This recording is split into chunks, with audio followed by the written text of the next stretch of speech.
August 19th, 1945. A train pulls into Moscow carrying the supreme commander of Allied forces in Europe. Joseph Stalin is waiting. These two men have won the war together, but have never met face to face. What Stalin says in the next 60 minutes will shock Eisenhower, reveal the future of the Cold War, and expose the mind of history's most paranoid dictator. This is the conversation that changed everything. Dwight Eisenhower steps off that train into a different world.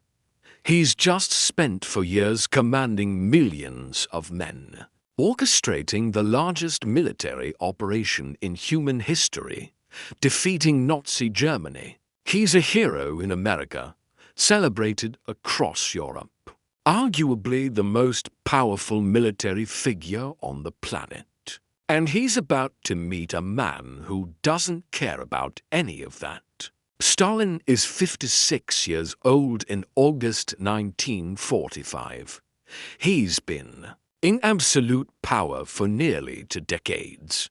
He's survived Hitler's invasion, turned the tide at Stalingrad, and pushed the Red Army all the way to Berlin. His forces have suffered 27 million casualties.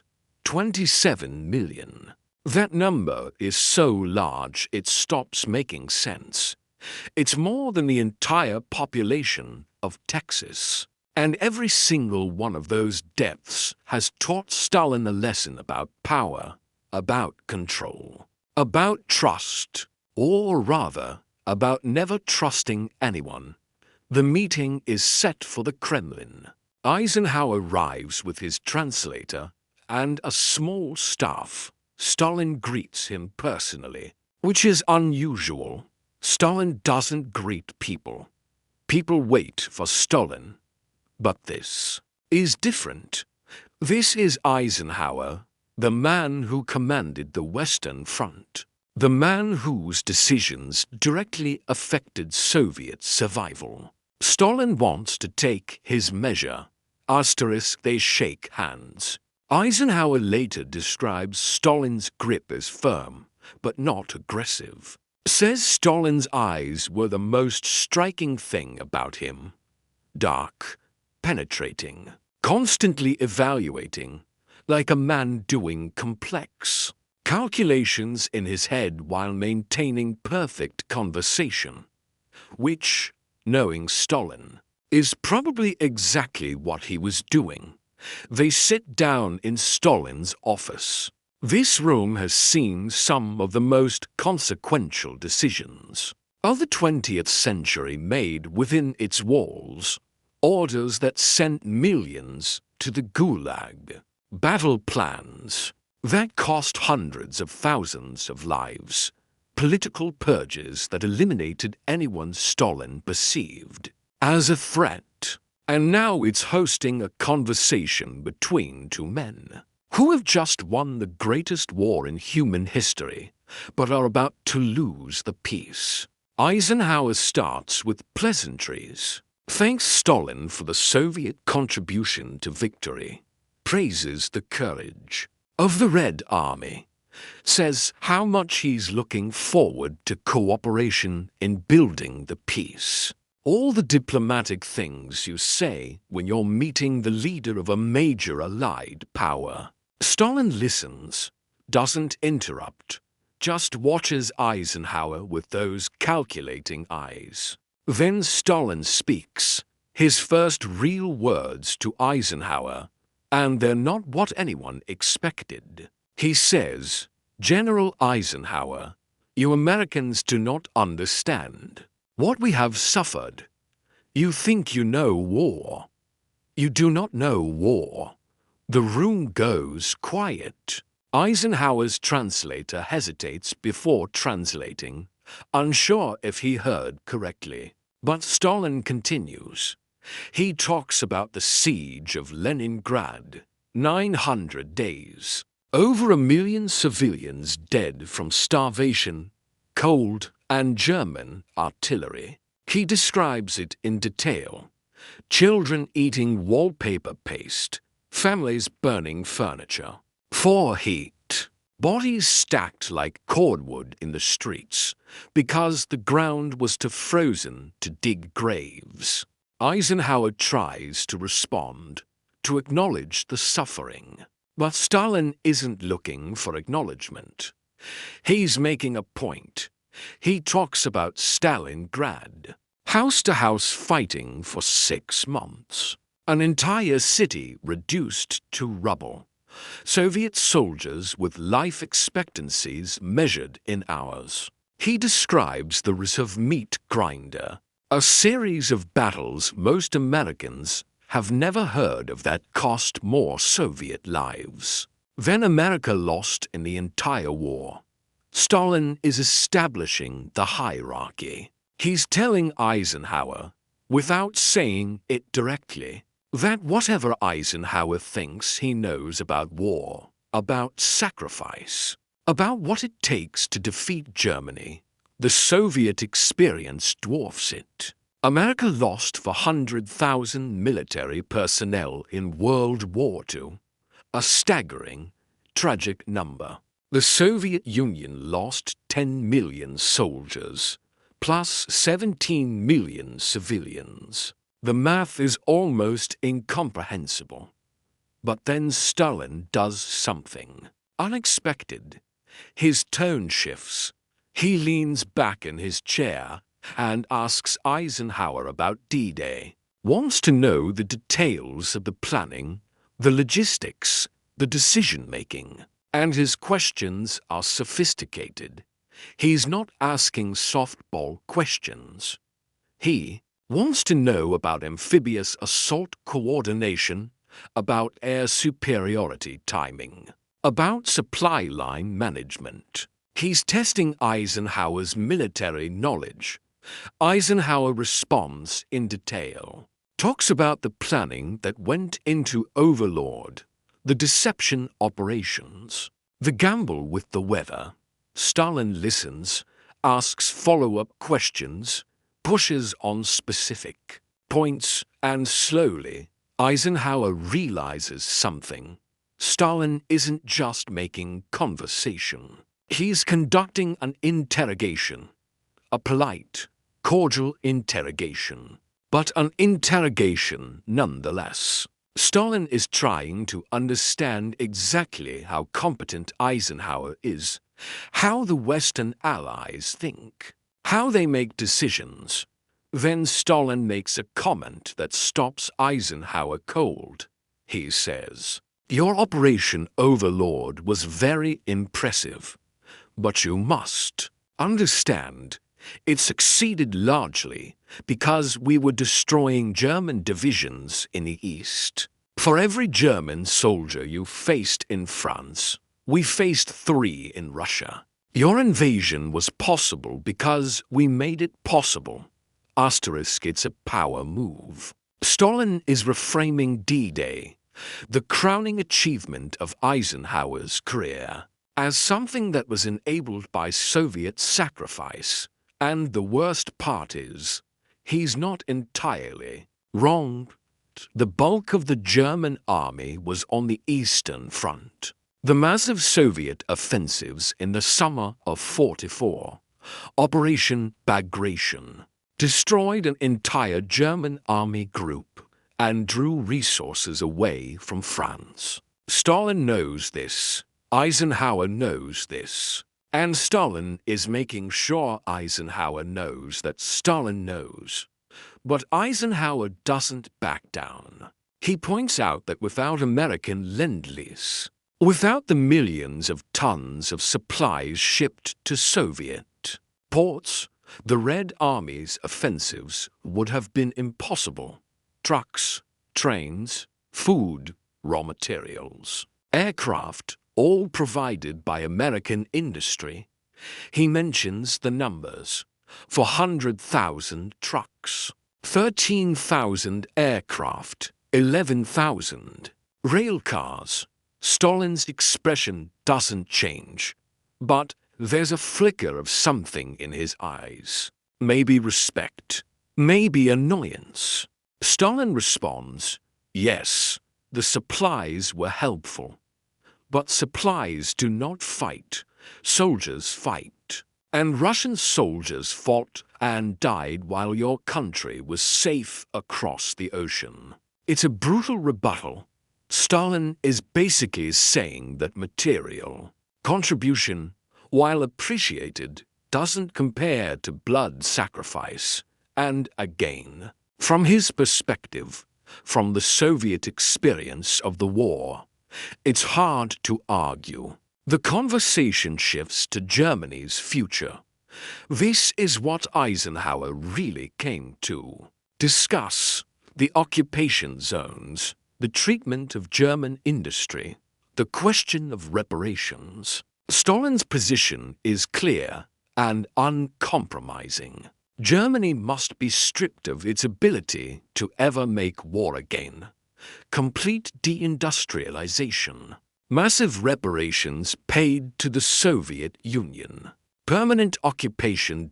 Eisenhower tries to argue for a more moderate approach, points out that a completely destroyed Germany will become a humanitarian crisis. We'll destabilize all of Europe. We'll create conditions for extremism. Stalin's response is chilling in its clarity. He says, Germany has invaded Russia twice in 30 years. There will not be a third time. I do not care if Germans starve. I care that they never again have the capacity to build tanks. The translator later said that when Stalin said this, his voice didn't rise, didn't show emotion. It was stated as simple fact, like observing the weather. This was the difference between the American and Soviet approaches to peace. Eisenhower saw Germany as a problem to be managed, eventually reintegrated into the community of nations. Stalin saw Germany as a threat to be permanently neutralized, no matter the cost. They discuss Poland. This is where the conversation becomes truly tense. Eisenhower brings up the issue of Polish self-determination, the question of free elections, the concerns about Soviet domination of Eastern Europe. Stalin's response is masterful in its cynicism. He points out that throughout the war, the Western Allies made agreements about spheres of influence. Churchill and Stalin had their percentages. Agreement dividing up the Balkans on the back of a napkin. Roosevelt had tacitly accepted Soviet dominance in Eastern Europe at Yalta. In exchange for Soviet entry into the war against Japan, Stalin looks at Eisenhower and says, "You are a military man, General. You understand strategic positions. Poland is not just a country to us. It is the invasion route. Napoleon came through Poland. Hitler came through Poland.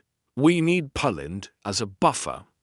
This is not negotiable." Eisenhower tries to push back, to talk about principles, about the Atlantic Charter, about the right of peoples to choose their own governments. Stalin's response is devastating in its honesty. He says, "General, you speak of principles. I speak of survival. You can afford principles. You have oceans protecting you. We have only dead soldiers protecting us. And we will need many more if we do not secure our borders." It's a worldview shaped by geography and history. Stalin genuinely believes, and the Soviet experience supports, this belief that Russia's survival depends on controlling the territory on its borders, not through alliance, not through treaty, but through direct control, because alliances can break, treaties can be violated, but occupied territory with Soviet troops can be held.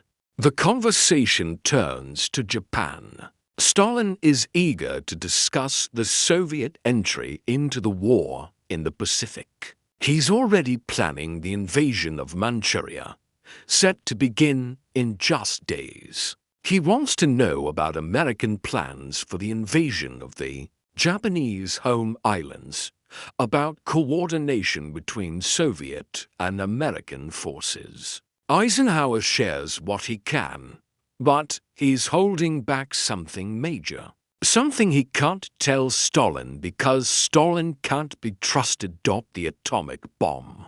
Eisenhower knows about it, knows it was tested successfully in New Mexico just a month ago, knows that Truman is planning to use it on Japan.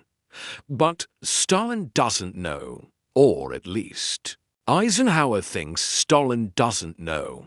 In reality, Soviet spies have already informed Stalin about the Manhattan Project. Stalin knows about the bomb. He's just waiting to see if the Americans will tell him. It's another test. When Eisenhower doesn't mention it, Stalin makes a note. The Americans are keeping secrets. This confirms his suspicions. The alliance is already fraying. The Americans have a superweapon they're not sharing. Stalin will need his own. He's already given orders to accelerate the Soviet atomic program, but this seals it. The arms race has begun before the war is even officially over. They talk for 3 hours, 3 hours of thrust and parry, of diplomatic fencing, of two very different men trying to understand each other across a vast cultural and ideological divide. Eisenhower comes from a tradition of democratic governance, civilian control of the military, transparent institutions. Stalin comes from a tradition of autocracy, paranoia, ruthless elimination of opposition. Near the end of the meeting, Stalin does something unexpected. He invites Eisenhower to stay for dinner. This is significant. Stalin rarely dines with foreigners. His meals are notorious. They last for hours, involve copious amounts of alcohol, and serve as informal settings where Stalin observes how people behave when their guard is down. Eisenhower accepts. The dinner is held in a private room. It's attended by members of the Soviet High Command. Zhukov is there, the marshal who commanded the final assault on Berlin. So is Konov, another prominent Soviet general. The table is loaded with food, Russian delicacies, Georgian dishes, course after course, and vodka. So much vodka, Stalin proposes. Toast after toast, to victory, to the Red Army, to the American Army, to fallen comrades. Each toast requires drinking. Stalin watches carefully to see who drinks and how much. It's another evaluation tool. Can you hold your liquor? Can you maintain composure? Can you keep your mouth shut when drunk? Eisenhower is careful. He drinks but moderates. He's seen enough to know that everything with Stalin is a test. The dinner conversation is lighter than the earlier meeting, but still probing. Stalin asks about American politics, about Eisenhower's future plans, about his opinions on various commanders. He's gathering information, always gathering information. At one point, Stalin tells a story about the defense of Moscow in 1941. He describes the panic when German forces were within sight of the Kremlin, the desperate measures taken to hold the line, the decision to stay in Moscow when his advisors begged him to evacuate. He makes it sound heroic. He doesn't mention the thousands executed for cowardice, the barrier troops shooting retreating soldiers. The brutal calculus of using human waves to slow German advances. Eisenhower listens, knowing he's hearing a curated version of history, but fascinated nonetheless. Stalin is a master storyteller when he wants to be. He can be charming, engaging, even warm. But Eisenhower never forgets what he's learned about Stalin's purges, about the millions sent to gulags, about the show trials and executions. The charming dinner host is the same man who signed death warrants for thousands of his own officers. Before the war, late in the dinner, Stalin makes a comment that Eisenhower never forgets. They're discussing the future of Europe, and Stalin says, "General Eisenhower, you and I have achieved something remarkable. We have defeated the greatest military machine ever assembled. But now comes the harder part. We must not become enemies, because if we do, the next war will make this one look like a border skirmish." It's prophetic. Stalin sees it coming. The Cold War, the division of Europe, the ideological struggle that will define the next for decades. He's acknowledging it before it's even officially begun. And he's telling Eisenhower that it doesn't have to be this way. Except Stalin's vision of not becoming enemies means the West accepting Soviet domination of Eastern Europe. And that's not acceptable to Eisenhower or to American policy. Eisenhower responds carefully, says he hopes for continued cooperation, for peaceful coexistence, for a stable world order. Stalin nods but doesn't look convinced. He's already planning for the confrontation he sees as inevitable. He's already ordering the consolidation of Soviet control in Eastern Europe, the establishment of communist governments, the creation of the buffer zone he believes the Soviet Union needs for survival. The dinner ends. Near midnight, Stalin personally escorts Eisenhower to his car, another unusual gesture of respect. They shake hands again. Stalin says, "General, you are a good soldier. I respect good soldiers. But remember, your country has never been invaded. You do not understand what it means to fight for survival on your own soil. This makes us different, perhaps too different." Eisenhower leaves Moscow the next day. On the train back, he sits quietly, processing what he's learned.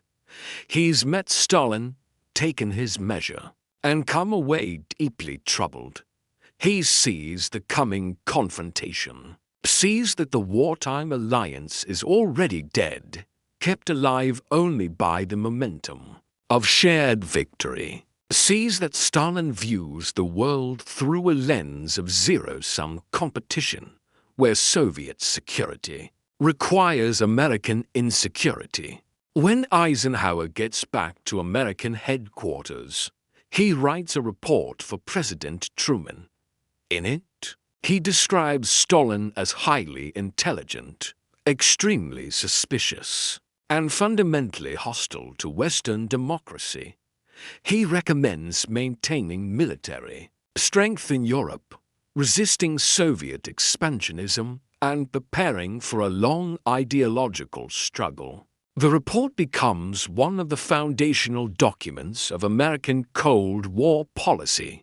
Years later, after Stalin's death, after the worst of the Cold War tensions, Eisenhower reflects on that meeting in his memoirs. He writes that meeting Stalin was like looking into the mind of a different species of political leader, someone shaped by a history and geography so different from American experience. That true understanding was impossible.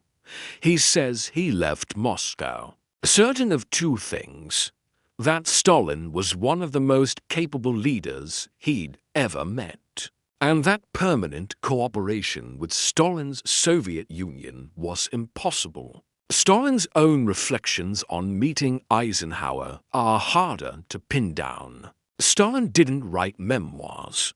He didn't do interviews. But accounts from his inner circle suggest he respected Eisenhower's military competence. While dismissing his political naivety, Stalin reportedly told Molotov that Eisenhower was a good general, but too much of a Boy Scout to understand real politics, by which Stalin meant the ruthless calculations of power that Stalin considered politics. The irony is that both men were right about each other. Eisenhower was right that Stalin was paranoid, expansionist, and fundamentally incompatible with Western values. Stalin was right that Eisenhower, and by extension America, didn't truly understand the Soviet experience of war, the depth of their trauma, the genuine security concerns that drove Soviet policy. Not that understanding would have changed anything. The ideological divide was too great, the competing visions for Europe too incompatible. That meeting in August 1945 was the high point of US-Soviet relations. It was all downhill from there. Within 2 years, the Iron Curtain would descend across Europe. Within 4 years, the Soviet Union would have its own atomic bomb. Within 5 years, American and Soviet-backed forces would be fighting in Korea. The Cold War that Stalin predicted over dinner with Eisenhower became the defining conflict of the second half of the 20th century. But in that meeting, in those few hours in the Kremlin, you could see it all forming. Two men, two worldviews, two visions of the post-war order, completely incompatible. Stalin's cynical realism versus Eisenhower's principled pragmatism. Soviet security through domination versus American security through democratic prosperity. The command economy versus the market economy. Totalitarianism versus democracy. What Stalin said to Eisenhower that day mattered less than what he revealed. He revealed a leader who had learned from Russian history that security comes only through strength and control, who believed that the only reliable buffer is occupied territory, who saw the world as fundamentally hostile and alliances as temporary conveniences, who trusted no one and assumed no one trusted him. Eisenhower saw all of this, understood that the man across the table, for all his charm and intelligence, represented an ideology and a system that could never truly coexist with the West. Not because of personal animosity, but because the fundamental assumptions about human nature, about government, about the organization of society were too different. The tragedy is that Stalin was partly right about Soviet security concerns. Russia has been invaded repeatedly throughout its history. The geographic reality of the North European plain, the lack of natural barriers, the historical pattern of invasion from the West. These are real factors that shaped Soviet thinking. But Stalin's solution, turning Eastern Europe into a Soviet empire, violated every principle the Western allies claimed to be fighting for. And Eisenhower was partly right about the possibility of a different future. If the Soviet Union had been willing to allow genuine self-determination in Eastern Europe, if Stalin had been capable of trusting international institutions and agreements, a different post-war order might have been possible. But Stalin wasn't capable of that kind of trust. His entire political career, his survival through the purges, his experience of the war. Everything taught him that the only security is absolute control. So that meeting in Moscow, that first and only face-to-face conversation between Eisenhower and Stalin, became a microcosm of the Cold War itself. Two reasonable men, both trying to build a secure future, both shaped by their nation's experiences, arriving at completely incompatible conclusions about what that future should look like, and neither able to bridge the gap. Eisenhower would go on to become President of the United States. He'd navigate the early Cold War, establish the doctrine of containment, build the interstate highway system partly for military defense, and warn about the military-industrial complex. He'd die in 1969, having watched the Cold War intensify and evolve but never resolve.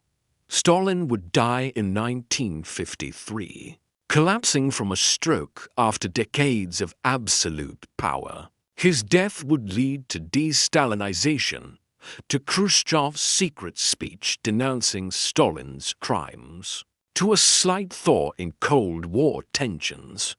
But the system Stalin built, the empire he created in Eastern Europe, would outlast him by nearly 4 decades.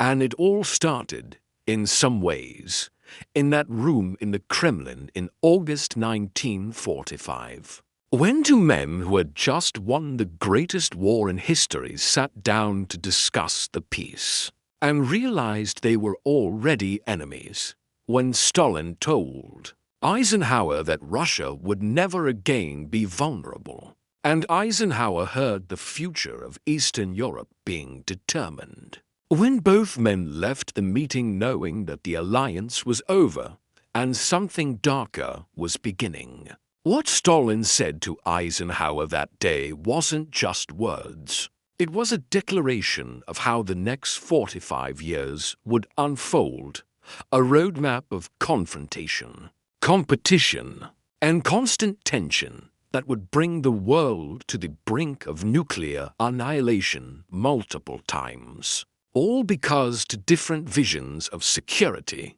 to different lessons from history, to different beliefs about human nature and political organization, couldn't find common ground. That's the real story of what Stalin said when he met Eisenhower.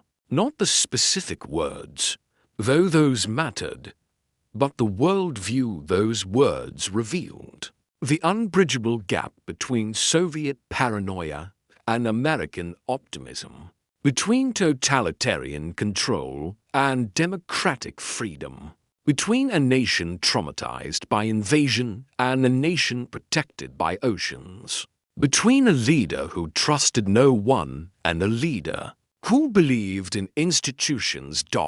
And in the end, Eisenhower's vision prevailed. The Cold War ended with the collapse of the Soviet system, with the rejection of Stalin's model, with the vindication of democratic capitalism over totalitarian communism. But it took for decades and brought the world dangerously close to destruction multiple times. All because in August 1945, two men sat across a table in Moscow and couldn't find a way forward together.